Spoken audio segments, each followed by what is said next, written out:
اور یہ دونوں طریقے نئے عہد نامے میں درج ہیں۔ آپ کسی چیز کو پوری طرح پانی میں ڈبو کر غوطہ دے سکتے ہو تاکہ وہ مکمل طور پر اس میں ڈوب جائے، یا آپ کسی چیز کے اوپر پانی انڈیل کر غوطہ دے سکتے ہیں، لیکن آپ جس طریقے سے بھی یہ کریں یہ مکمل طور پر ہو، نہ کہ جزوی طور پر۔ بپتسمہ حقیقتاً ایک تبدیلی ہے۔ نئے عہد نامے میں ہر قسم کے بپتسمہ کے بارے میں جو نئے عہد نامے میں مرقوم ہے واقعاً ایک تبدیلی کو پیش کرتا ہے۔ آپ ایک حالت سے دوسری حالت میں تبدیل ہو جاتے ہیں۔ آپ پورے کے پورے تبدیل ہوتے ہو، نہ کہ آپ کے جسم کا کوئی ایک عضو۔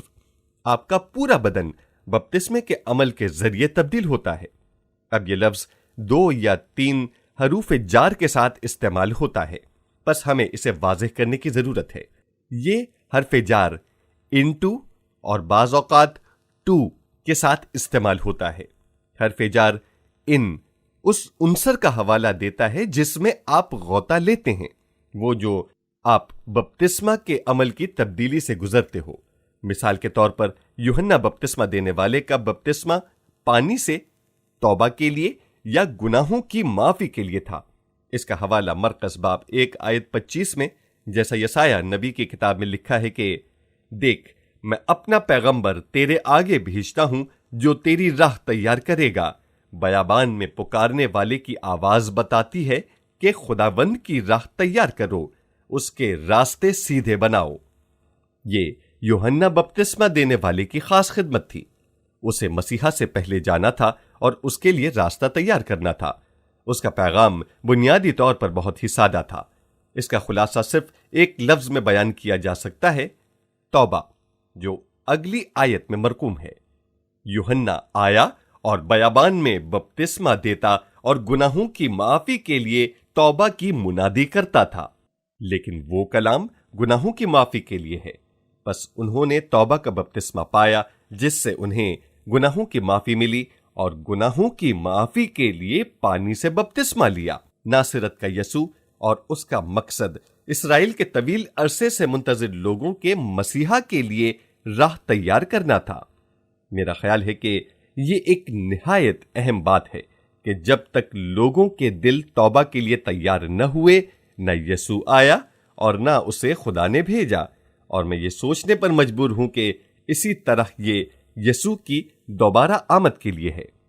خدا کے لوگوں کو اپنے دلوں کو توبہ کے ذریعے تیار کرنا ہوگا۔ میرا خیال ہے کہ توبہ وہ واحد پیغام ہے جس کی آج خدا کے لوگوں کو اشد ضرورت ہے۔ یہ محض ایک تجویز ہے۔ یوحنا کی خدمت خدا کے کلام کرنے کے 2 مختلف ادوار کے درمیان ایک نہایت اہم انتظامی الحاق ہے، یا ہم کہہ سکتے ہیں کہ یہ 2 مختلف نظام ہیں، شریعت اور نبیوں کا نظام اور فضل اور خوشخبری کا نظام۔ ہم اس کے بارے میں بہت ہی کم جانتے ہیں، اور میرا اپنا بھی یہی خیال رہا ہے کہ میں نے یوحنا کی خدمت کی اہمیت کو کم تر سمجھا ہے۔ اس کی خدمت مختصر مگر بے حد اہم تھی۔ اس نے یسوع کے لیے راہ تیار کی، اور اس بات کا اس کے دور کے لوگوں پر بہت گہرا اثر ہوا۔ اگر آپ مرقس باب 1 آیت 5 پڑھیں تو اس میں لکھا ہے، اور یہودیہ کے ملک کے سب لوگ اور یروشلم کے سب رہنے والے نکل کر اس کے پاس گئے، اور انہوں نے اپنے گناہوں کا اقرار کر کے دریائے یردن میں اس سے بپتسمہ لیا۔ بس تھوڑے سے عرصے میں ہی بلا شبہ سینکڑوں اور ہزاروں لوگ، یعنی یروشلم اور یہودیہ کے تمام لوگ اس کے پاس گئے۔ خدا جس انداز سے کام کرتا ہے، میں ہمیشہ اس کے متعلق سوچتا ہوں۔ وہ نہ تو کوئی کمیٹی بناتا ہے، کوئی اسٹیڈیم کرائے پر نہیں لیتا، اور نہ ہی کسی کوائر کا انتظام کرتا ہے۔ وہ فرماتا ہے اور ہو جاتا ہے۔ خدا ہر کام کو غیر متوقع طور پر کرتا ہے۔ بس دیکھیں، صرف ایک آدمی جو اونٹ کے بالوں کی پوشاک پہنے ہوئے بیابان میں گیا، صرف ایک آدمی، سب لوگ اس کے پاس چلے گئے۔ آپ نے دیکھا کہ خدا اسی طرح سے کام کرتا ہے۔ وہ بالکل بعید القیاس طریقے سے کام کرتا ہے، اور وہ لوگوں کو کسی تنظیم کے ذریعے نہیں لاتا، اگرچہ ہم اپنی تنظیم کے لیے خدا کے شکر گزار ہیں۔ یہ کوئی اشتہار نہیں ہے، نہ ہی کسی قسم کی تشہیر ہے۔ یہ خدا کی الہی قدرت کی وجہ سے ہے۔ اور کیا آپ کو معلوم ہے کہ ہمیں کس چیز کی ضرورت ہے؟ آج ہمیں بھی وہی چیز درکار ہے۔ جہاں خدا کے کلام کی آگ ہوتی ہے، لوگ وہیں جاتے ہیں۔ اس سے کوئی فرق نہیں پڑتا کہ یہ کس قسم کی جگہ ہے۔ اس بات کی بھی کوئی اہمیت نہیں کہ خادم یا مبشر کی شخصیت کیسی ہے، اور اس چیز سے کوئی فرق نہیں پڑتا کہ آیا خادم تعلیم یافتہ ہے یا ان پڑھ۔ جہاں تک ہمیں معلوم ہے، یوحنا بپتسمہ دینے والے نے کسی سیمنری سے تعلیم و تربیت حاصل نہیں کی تھی، لیکن یہ وہ شخص تھا جسے خدا نے اپنے پاک روح کی آگ سے بھرا ہوا تھا۔ یسوع نے بعد میں اپنے دور کے لوگوں سے فرمایا، وہ ایک روشن اور جگمگاتا ہوا ستارہ تھا اور تم اس کی روشنی میں خوش ہوگے۔ لیکن بدقسمتی سے جن لوگوں سے یسوع مخاطب تھا، وہ اس آگ کو حاصل نہ کر سکے۔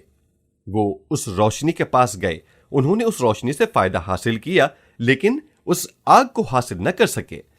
یسوع کی یوحنا کے بارے میں تعریف بہت ہی قابل تحسین ہے۔ وہ روشن اور جگمگاتا ہوا ستارہ تھا۔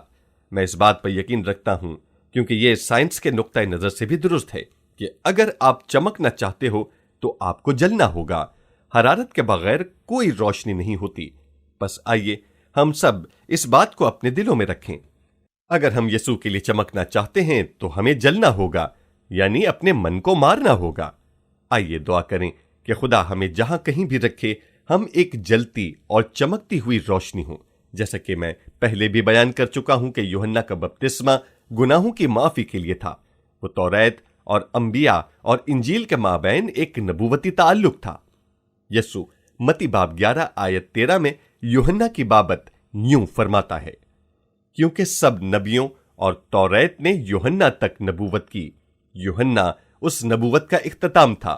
وہ فضل کی خوشخبری کے لیے نبوت کا ایک عارضی تعلق تھا، مگر یہ بات اسے ایک اہم شخص بناتی ہے۔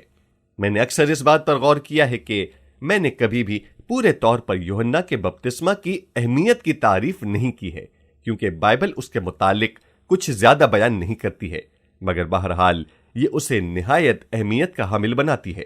یوحنا کے بپتسمہ نے ان لوگوں سے جو اس کے پاس بپتسمہ لینے آئے 3 باتوں کا تقاضا کیا۔ نمبر 1، وہ توبہ کے لیے بپتسمہ تھا۔ ہم پہلے ہی توبہ کے متعلق بات کر چکے ہیں۔ یہ کوئی جذبہ نہیں ہے، بلکہ یہ ایک فیصلہ ہے۔ یہ کسی بات کی تہہ تک پہنچنا ہے۔ یہ بالکل الٹا پھرنا ہے، یعنی مخالف سمت میں جانا ہے۔ یوحنا کے پاس جو لوگ بپتسمہ لینے کی غرض سے آئے، وہ انہیں اس حالت تک لانا چاہتا تھا، پہلے فیصلہ کرنا اور پھر اس پر عمل کرنا۔ نمبر 2، یوحنا چاہتا تھا کہ وہ لوگ اپنے گناہوں کا اعلانیہ اقرار کریں۔ ایسا دکھائی دیتا ہے کہ آج کلیسیا میں بہت سے لوگ اس مضمون کو اپنی سوچ سے نکالنا چاہتے ہیں، مگر میں نے مشاہدے سے جانا ہے کہ جب روح القدس خدا کے لوگوں کو ان کے گناہوں کا اقرار کرنے کے لیے قائل کرتا ہے، یہ بات انتہائی قدرت والی اور اثر انگیز ہے۔ یہی بات ماضی کے کئی انقلابات رونما ہونے کا باعث ہوئی ہے، خاص طور پر ویلش انقلاب۔ لوگوں نے اسے اپنے گناہوں کے اقرار کے لیے نشان کے طور پر لیا۔ اور مجھے آپ سے کچھ کہنا ہے۔ ضروری نہیں کہ آپ اعلانیہ طور پر اپنے گناہوں کا اقرار کریں، لیکن آپ کو اپنے گناہوں کا اقرار ضرور کرنا ہے، کیونکہ خدا ہمارے انہی گناہوں کو معاف کرتا ہے جن کا ہم اقرار کرتے ہیں۔ یوحنا اپنے پہلے خط میں فرماتا ہے، یہ دوسرا یوحنا ہے جو یسوع کا شاگرد تھا، اگر آپ گناہوں کا اقرار کریں تو وہ ہمارے گناہوں کے معاف کرنے اور ہمیں ساری ناراستی سے پاک کرنے میں سچا اور عادل ہے۔ لیکن یہ جملہ چھوٹے سے اف یعنی اگر سے شروع ہوتا ہے۔ اگر اپنے گناہوں کا اقرار کریں۔ اگر ہم اپنے گناہوں کا اقرار نہ کریں تو اس بات کی کوئی ضمانت نہیں ہے کہ خدا ہمیں معاف کرے گا۔ میں کئی سالوں سے بے شمار ایسے ایمانداروں سے ملا ہوں جن کے پیچھے ایسے گناہوں کے انبار ہیں جن کا انہوں نے اقرار نہیں کیا ہوتا۔ اس کے بعد وہ شفا پانے یا برکت پانے کے لیے آتے ہیں اور وہ حیران ہوتے ہیں کہ وہ شفا کیوں نہیں پاتے۔ وہ بہت زیادہ بوجھ کے تلے دبے ہوتے ہیں۔ داؤد نے فرمایا، میرے گناہ میرے اوپر بھاری بوجھ کی طرح ہیں۔ عزیز دوستو، یہاں آج آپ میں سے بہت سے لوگ ایسے ہیں جو بھاری بوجھ تلے دبے ہوئے ہیں، کیونکہ آپ نے گناہوں کے انبار لگائے ہوئے ہیں اور ان کا اقرار نہیں کیا ہے۔ آپ میں سے کچھ ایسے لوگ ہوں گے جو تنہائی میں خدا کے سامنے اقرار کرنا چاہیں گے۔ اپنے دل روح القدس کے سامنے کھولیں اور کہیں، خدایا مجھے بتا کہ مجھے کس بات کے لیے اقرار کرنا چاہیے، لیکن برائے مہربانی جو کچھ میں نے کہا ہے اسے یاد رکھیں۔ اپنے دل روح القدس کے سامنے کھولیں اور کہیں، خدایا مجھے بتا مجھے کس بات کے لیے اقرار کرنا چاہیے، لیکن برائے مہربانی جو کچھ میں نے کہا ہے اسے یاد رکھیں۔ اگر آپ اقرار نہیں کریں گے تو اس کے پاس اس بات کی کوئی ضمانت نہیں ہے کہ خدا آپ کو معاف کرے گا۔ اگر آپ اقرار نہیں کریں گے تو اس کے پاس اس بات کی کوئی ضمانت نہیں ہے کہ خدا آپ کو معاف کرے گا۔ اگر ہم گناہوں کا اقرار کریں گے تو وہ ہمیں معاف کرے گا۔ تیسری چیز جس کا یوحنا بپتسمہ دینے والے نے تقاضا کیا ہے وہ ایک تبدیل شدہ زندگی کا ثبوت تھا۔ اس نے ثبوت مانگا کہ وہ توبہ کر چکے ہیں۔ جب اسے لوگ جنہوں نے ظاہری طور پر توبہ نہیں کی تھی اس کے پاس گئے تو اس نے انہیں بپتسمہ دینے سے انکار کر دیا، اور خاص طور پر اس زمانے کے مذہبی لوگوں کو جیسے کہ فریسی اور صدوقی تھے۔ یسوع نے وہاں فریسیوں کو اشارہ کر کے کہا، ریاکار، محصول لینے والوں اور کسبیوں نے یوحنا پر یقین کیا لیکن تم نے نہیں کیا۔ اس نے فرمایا، وہ تم سے پہلے خدا کی بادشاہت میں داخل ہوں گے۔ وہ لوگ جو مذہبی طور پر بہت مضبوط تھے، ان کے لیے خدا کے اس نئے طرز کے کلام پر ایمان لانا بے حد مشکل تھا۔ میں نے کئی مرتبہ کہا کہ جب کلیسیا میں کوئی نئی تحریک آتی ہے تو وہ اس عمارت میں ایک نئی کہانی جوڑ دیتی ہے، اور پھر وہ چھت کو اکھاڑ دیتے ہیں اور کہتے ہیں یہ اب باقی نہیں رہی ہے، اور اگلی مرتبہ خدا کی ہوا پہلی چیز کو ہلا دیتی ہے۔ خدا ان کی چھت کو ہٹا دیتا ہے اور وہ رنجیدہ ہو جاتے ہیں، اور ان کے لیے خدا کے ساتھ چلنا مشکل ہو جاتا ہے کیونکہ وہ نہیں جانتے کہ خدا آگے کیا کرنے والا ہے۔ بس یہ فریسی جیسا کام ہے۔ یہی یوحنا فرماتا ہے۔ وہ بہت سادہ الفاظ میں بات کرنے والا شخص تھا۔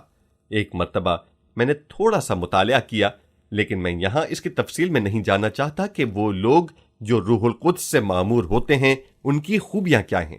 پہلا شخص یوحنا بپتسمہ دینے والا تھا۔ وہ اپنی ماں کے رحم کے اندر ہی روح القدس سے معمور تھا۔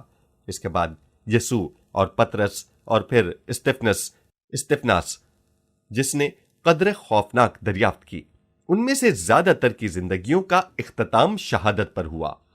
ایک اور چیز جو میں نے دریافت کی وہ یہ تھی کہ وہ سب لوگ سادہ اور زیادہ بولنے والے تھے۔ انہوں نے بہت عمدہ مذہبی زبان استعمال نہ کی۔ روح پاک کسی ایسی بات کی تصدیق نہیں کرتا جو غیر واضح یا ڈھکی ہوئی ہو۔ وہ سادہ اور واضح بات چاہتا ہے۔ یوحنا نے جو کچھ کہا وہ آپ نے سنا۔ آج کل کوئی بھی مبشر ایسے بات پسند نہیں کرتا ہے، لیکن متی باب 3 آیات 7 سے 9 میں یوحنا کہتا ہے، مگر جب اس نے بہت سے فریسیوں اور صدوقیوں کو بپتسمہ کے لیے اپنے پاس آتے دیکھا تو ان سے کہا کہ اے سانپ کے بچوں، تم کو کس نے جتا دیا کہ آنے والے غضب سے بھاگو؟ بس توبہ کے موافق پھل لائے اور اپنے دلوں میں یہ کہنے کا خیال کرو کہ ابراہم ہمارا باپ ہے، کیونکہ میں تم سے کہتا ہوں کہ خدا ان بچڑوں سے ابراہم کے لیے اولاد پیدا کر سکتا ہے۔ کیونکہ میں تم سے کہتا ہوں کہ خدا ان بچڑوں سے ابراہم کے لیے اولاد پیدا کر سکتا ہے۔ یہ ایک حیران کن بیان ہے، کیا یہ نہیں ہے؟ میں اپنے اعلیٰ نسل اور اعلیٰ خون پر بھروسہ نہ کروں، نہ اپنے خاندانی حسب و نسب پر بھروسہ کروں۔ آپ کو ذاتی طور پر مسلسل خدا سے ملاقات کرنی چاہیے۔ بس کہ یوحنا بپتسمہ دینے والے کے 3 تقاضے تھے: توبہ، گناہوں کا اعلانیہ اقرار اور تبدیل شدہ زندگی کا ثبوت۔ آپ کو خدا کی شرائط کو ذاتی طور پر پورا کرنا ہے۔ بس یوحنا کے بپتسمہ کے 3 تقاضے ہیں: توبہ، گناہوں کا اعلانیہ اقرار اور تبدیل شدہ زندگی کا ثبوت۔ میں یہاں کچھ بیان کرنا چاہتا ہوں کیونکہ اس بات کا اطلاق ہر اس جگہ پر ہوتا ہے جہاں بپتسمہ دیا جاتا ہے۔ حوالہ بتاتا ہے کہ اس نے انہیں توبہ کا بپتسمہ دیا، مگر اس نے انہیں اس وقت تک بپتسمہ نہ دیا جب تک انہوں نے پہلے توبہ نہ کی۔ لہذا توبہ بپتسمہ کا نتیجہ نہیں تھی، یہ اس بات کی مہر اور گواہی تھی کہ وہ توبہ کر چکے تھے۔ آپ کو معلوم ہوتا کہ یہ بات ہر جگہ درست ہوگی جہاں یہ فقرہ توبہ کا بپتسمہ استعمال ہوتا ہے۔ یوحنا کے بپتسمہ کی کچھ حدود تھیں۔ یہ محض لوگوں کو باقی دنیا کے لوگوں سے ایک فاصلے پر لے گیا۔ سب سے پہلی بات تو یہ ہے کہ اس سے نئی پیدائش نہیں ملی۔ متی باب 11 آیت 11 میں یسوع یوحنا بپتسمہ دینے والے کے بارے میں فرماتا ہے، میں تم سے سچ کہتا ہوں کہ جو عورتوں سے پیدا ہوئے ہیں ان میں یوحنا بپتسمہ دینے والے سے بڑا کوئی نہیں، لیکن جو آسمان کی بادشاہی میں چھوٹا ہے وہ اس سے بڑا ہے۔ پس یوحنا عورتوں سے پیدا ہونے والوں میں سے تو بڑا تھا، لیکن وہ دوبارہ پیدا نہ ہوا۔ وہ نئی پیدائش میں داخل نہ ہوا، کیونکہ یہ اس وقت تک ممکن نہ تھا جب تک کہ یسوع نہ آتا۔ پس وہ عورتوں میں سے پیدا ہونے والوں میں سے سب سے بڑا تھا، لیکن جو آسمان کی بادشاہی میں چھوٹا ہے وہ یوحنا سے بڑا ہے، اس وجہ سے نہیں کہ ہم کیا ہیں، بلکہ اس لیے کہ خدا نے ہمیں وہاں رکھا ہے۔ وہ ہمیں نئی پیدائش کے وسیلے سے آسمان کی بادشاہی میں شامل کرتا ہے۔ آپ کو یاد ہوگا کہ یسوع نے فرمایا تھا، جب تک کوئی نئے سرے سے پیدا نہ ہوگا وہ خدا کی بادشاہی کو نہ دیکھ سکتا ہے اور نہ ہی اس میں شامل ہو سکتا ہے۔ بس یوحنا کی یہ مجبوری تھی کہ خدا کی عطا کردہ پابندی۔ دوسری بات یہ کہ پینتیکوست کے بعد یوحنا کے بپتسمہ کی کوئی خاص اہمیت نہ رہی۔ اس کا اظہار اعمال باب 19 میں ہوا۔ صرف اس کی پہلی چند آیات پڑھیں۔ اور جب اپلوس کرنتھس میں تھا تو ایسا ہوا کہ پولس اوپر کے علاوہ سے گزر کر افسس میں آیا اور کئی شاگردوں کو دیکھ کر ان سے کہا، کیا تم نے ایمان لاتے وقت روح القدس پایا؟ ہمیں یہ نہیں بتایا گیا کہ وہ کس کے شاگرد تھے۔ پولس نے واضح طور پر بیان نہیں کیا، لیکن اس نے ان سے ایک سوال پوچھا، اور میرا خیال ہے کہ وہ ہر جگہ جہاں وہ جاتا یہ سوال ضرور کرتا ہوگا، کیا تم نے ایمان لاتے وقت روح القدس پایا؟ یہ ثابت کرتا ہے کہ روح القدس حاصل کیے بغیر ایمان لانا ممکن نہیں۔ میری پہلی بیوی اسی طرح کی تھی۔ وہ روح القدس حاصل کرنے میں بہت مستعد، یعنی شیرنی جیسی تھی۔ جب کبھی وہ کسی شخص سے ملتی تو وہ اس سے پوچھتی، کیا تم نے روح القدس پایا ہے؟ اور میرا خیال ہے کہ آج ہم لوگوں سے اس مسئلے پر سوال اٹھانے میں بے حد سست ہیں۔ کیا تم نے ایمان لاتے وقت روح القدس پایا؟ انہوں نے اس سے کہا، ہم نے تو سنا بھی نہیں کہ روح القدس نازل ہوا ہے۔ اس نے کہا، پس تم نے کس کا بپتسمہ لیا؟ انہوں نے اس سے کہا، یوحنا کا بپتسمہ۔ اب یہاں اس بات کو سمجھنے کے مختلف طریقے ہیں، لیکن اگر انہوں نے کہا، ہم نے تو سنا بھی نہیں کہ روح القدس نازل ہوا ہے، تو پولس کیوں کہتا ہے، پس تم نے کس کا بپتسمہ لیا ہے؟ کیوں نہیں آیا؟ ایسا کیسے ہو سکتا ہے کہ وہ روح القدس کے بارے میں سنے بغیر مسیحی ہو سکتے تھے؟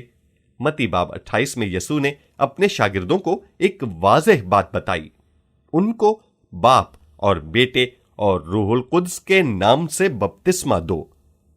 پس اگر انہوں نے یہ بپتسمہ لیا ہوتا تو انہوں نے ضرور روح القدس کے بارے میں سنا ہوتا۔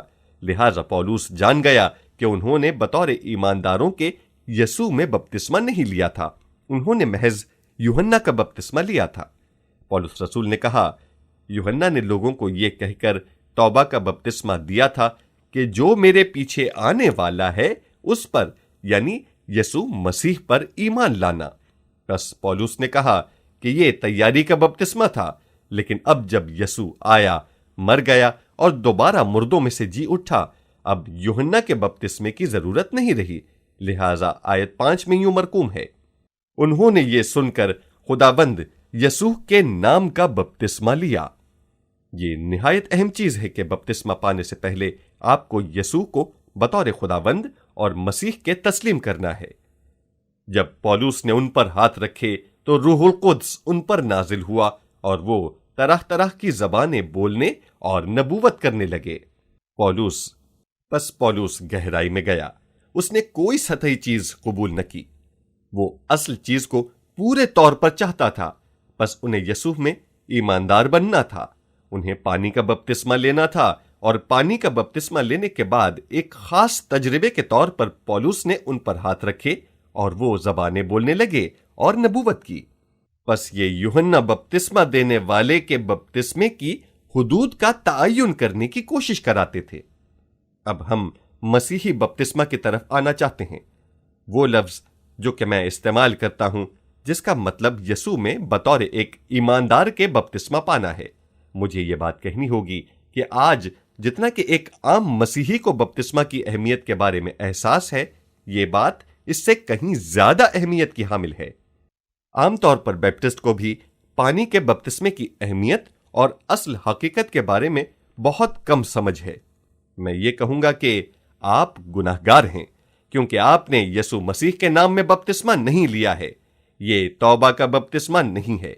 آئیے متی باب 3 آیات 13 سے 17 دیکھتے ہیں۔ یوحنا نے گواہی دی کہ میں نے روح کو کبوتر کی طرح آسمان سے اڑتے دیکھا ہے اور وہ اس پر ٹھہر گیا۔ اس طرح وہ جان گیا کہ یہی مسیحا ہے، اگرچہ اسے معلوم بھی نہ تھا کہ وہ مسیح تھا۔ اس نے کہا، تو مجھ سے زیادہ مقدم ہے، میں تجھے بپتسمہ نہیں دوں گا۔ یسوع نے جواب میں اس سے کہا، اب ہونے ہی دے، کیونکہ ہمیں اسی طرح ساری راست بازی پوری کرنا مناسب ہے۔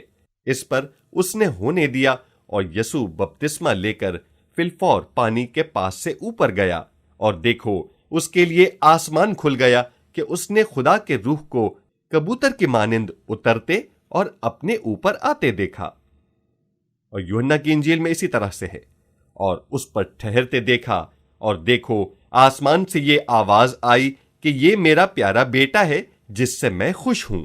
نئے عہد نامے میں پانی کا بپتسمہ لیے جانے کی اہمیت پر زور دینا ممکن نہیں، کیونکہ اس منظر میں جب یسوع نے یوحنا سے بپتسمہ لیا تو تینوں نے اس کی تصدیق کی۔ یسوع پانی میں گیا، روح القدس آسمان سے اترا، اور جب تک اس نے پانی سے بپتسمہ نہ لیا روح القدس اس پر نہیں ٹھہرا تھا۔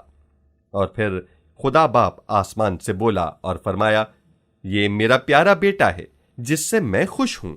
اگر آپ غور کریں تو خدا آپ سے کہنا چاہتا ہے کہ اس کی نظر میں پانی کے بپتسمے کی بہت اہمیت ہے۔ اب میں مسیحی بپتسمے کی خاصیت کو بیان کرنا چاہتا ہوں۔ یہ توبہ کا بپتسمہ نہیں ہے، کیونکہ یسوع نے کوئی گناہ نہیں کیے تھے کہ وہ توبہ کرتا۔ اس نے اس لیے بپتسمہ نہیں لیا تھا کہ اس نے توبہ کی تھی۔ اس نے یوحنا سے بپتسمہ تو لیا، مگر وہ یوحنا کے بپتسمے سے بپتسمہ یافتہ نہ ہوا۔ مقصد کیا تھا؟ اس نے خود فرمایا، اب تو ہونے ہی دے، کیونکہ ہمیں اسی طرح ساری راست بازی پوری کرنا مناسب ہے۔ وہ صرف میرے لیے نہیں فرماتا، وہ ہمارے لیے فرماتا ہے۔ وہ ان سب کو اپنے ساتھ شمار کرتا ہے جو پانی سے بپتسمہ لے کر اس کی پیروی کرتے ہیں، اور وہ فرماتا ہے، یہ ٹھیک ہے، یہ مناسب ہے، اور اسی طرح ساری راست بازی پوری کرنا مناسب ہے۔ جب آپ یسوع کے پیروکار یعنی شاگرد کے طور پر یسوع مسیح کے نام میں بپتسمہ لیتے ہیں تو آپ راست بازی کو پورا کرتے ہیں۔ آپ نے توبہ کے بپتسمے سے بپتسمہ نہیں پایا، آپ نے ساری راست بازی کو پورا کرنے کے لیے بپتسمہ لیا تاکہ ساری راست بازی مکمل ہو۔ یہ ایک ایسا اہم نکتہ ہے جس پر میں زور دینا چاہتا ہوں۔ اگر آپ رومیو باب 5 پہلی آیت دیکھیں تو پولس ہمیں یسوع میں بطور ایماندار فرماتا ہے، پس جب ہم ایمان سے راست باز ٹھہرے تو خدا کے ساتھ اپنے خداوند یسوع مسیح کے وسیلے سے صلح رکھیں۔ پس پولس فرماتا ہے کہ ہم یسوع پر ایمان لانے سے راست باز ٹھہرے ہیں۔ یہ نئے عہد نامے میں نہایت اہم اصطلاحات میں سے ایک ہے جسے بہت کم سمجھا جاتا ہے۔ میں کہتا ہوں کہ اس کے بہت سے مختلف معانی ہیں، یعنی رہا ہونا، بے گناہ ٹھہرنا، راست باز شمار ہونا اور راست باز ٹھہرنا۔ اس کے یہ سب مطلب ہیں، لیکن یسوع پر ایمان لانے سے ہم رہا ہوتے ہیں۔ ہم مجرم نہیں ٹھہرائے جاتے، ہم راست باز شمار کیے گئے ہیں اور ہم راست باز ٹھہرائے گئے ہیں، اور اسی وجہ سے ہمیں بپتسمہ لینا چاہیے۔ اس لیے نہیں کہ ہم نے اپنے گناہوں سے توبہ کی ہے، بلکہ اس لیے کہ یہ تمہاری راست بازی پوری کرنے کا راستہ ہے۔ ہم یسوع پر ایمان لانے کے وسیلے سے